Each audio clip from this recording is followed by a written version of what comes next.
Subscribe, follow, like, share. Last Bell Boxing. These guys give you all the exclusives, and next time I get my fight date, it's going to be exclusive on here as well. So make sure you give them all a follow. Welcome to Last Bell Boxing. Joined as ever by Sean from Brighton. How you going, Sean? Yeah, all good. Thanks, Kyle. Mate, yourself? Yeah, I'm all good. We're gonna have a good go at this surname, aren't we, fella? We have a good name. So if we get it wrong, we'll offer our apologies now. So Dave Allen is due to fight in October the 11th against Makhmudov. There you go, Sean. What about that? Yeah, I reckon that's spot on, mate. Yeah, we'll take it. We'll take it. So obviously, Dave Allen did the job last time out. This is a challenge, right? By all accounts, he said Eddie Hearn sent him 6 fighters, and he's picked Makhmudov, who Eddie Hearn has openly said is the most difficult fighter out of a lot of them. But he has also said if Dave Allen was to win this fight in Sheffield in October, he could be fighting the likes of Deontay Wilder or Anthony Joshua next. So a couple of questions, Sean. Give us your thoughts on this fight, because he's not unbeatable. He says he's not unbeatable, the Russian. But Dave Allen is also, I know he's having a bit of an Indian summer, but let's be honest, he's limited, isn't it? I like Dave a lot, but his first one to admit himself that he has got a ceiling to his ability. So give us your thoughts, Sean.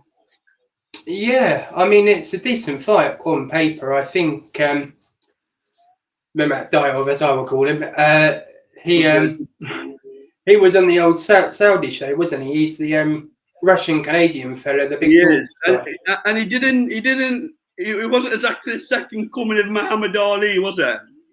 No, I didn't think he looked that good at all, really, because they gave him the big build up, and I think he lost a couple on the bounce, hasn't he? So it's an interesting fight for Dave Allen, probably the right type of opponent at this point in his career.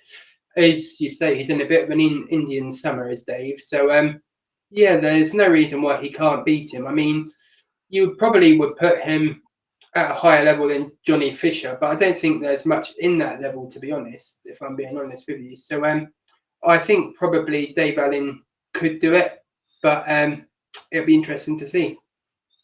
So what are your initial thoughts about the fight? Because it's too... Am I unfair on calling it two sluggers? Am I being unfair there?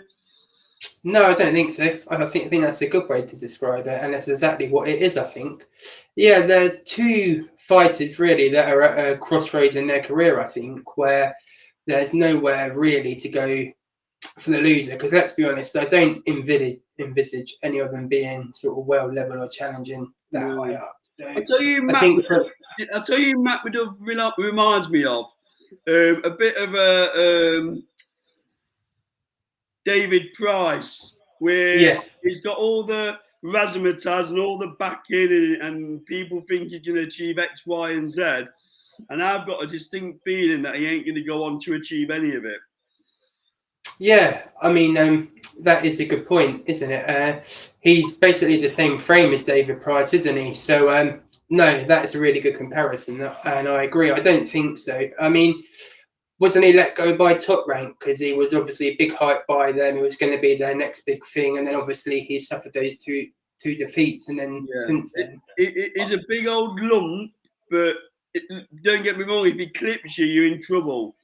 But has he got the speed of hand to trouble the elite fighters? And I would suggest, from what I've seen, probably not. Yeah, and well, going back to David Price slightly, I think from what I've seen of him as well, when he gets clipped, even if it's not that heavy shot, he seems to go over as well. So I think I can envisage David Price with that big overhand right, just sort of landing and sort of calling it a night, really. Well, remember when he fought Povetkin and he clipped Povetkin and he almost got him out of there, but then the fight turned around quickly, didn't it? And Povetkin ended up finishing him. Yeah. And Povetkin's not too dissimilar frame to obviously Dave Allen. So I don't know if I'm convincing myself of this scenario, but maybe it's not. Eddie Hearn says a Russian fighter is a distinct favourite, but I'm not so sure whether the skill gap isn't a little bit closer than people are realising. Yeah, I mean, I only saw from his Instagram, Dave Allen, that it's announced. But is it a headline of a show, this fight? Yeah, an headline. Yeah, by all accounts, October the 11th at the Utility Arena in Sheffield, according to my sources, Sean, my reliable sources. Yeah, good old HP. Yes, I am. I can see why Eddie Hearn's come out and said that. Then, if that's the case, to sort of try and get some attention, sell tickets. Yeah, So, bit of a siege mentality going on where let's all get behind Dave because he's a massive underdog and get bums on seats, I would suggest. yeah. So I think that's probably why Eddie's come out with that line. But no, I wouldn't necessarily have the Russian as a big favourite. Probably 60-40 in his favour, maybe I would say. So come on, Sean, let's talk Turkey. Give us a prediction how you think he's going to go. Oh, well, I think if Dave Allen's on it in camp and discipline under Jamie Moore and Nigel Travis, he seems to have a good, well, the best sort of trainer relationship he's had for his career. So just given that, I think he can pull it off. I think he'll stop him mid to late rounds. Plenty of head movement, though. That's what Dave's going to need, isn't he? He's going to need to move that head because if he does get clipped, he's in trouble. Yes, I agree. Home crowd behind him. The carrot being dangled of a massive payday that can buy him some more ensuite bathrooms that he keeps talking about. I'm not sure how many he needs, but yeah, I agree. I think Dave Allen might catch him late because from what I remember, he looks like he gasses a little bit as well. The Russian fight shall remain nameless down the straight. So, I think he'd only got sort of 2 or 3 decent rounds in him before he loses his sort of gas from Remy as well. Yeah. So you've heard mine and Sean's predictions. Post your comments below. Like, comment, subscribe. This has been Last Bell Boxing, proudly sponsored by LW Liftings and SC Travel. We'll see you on the next video. Cheers, Sean.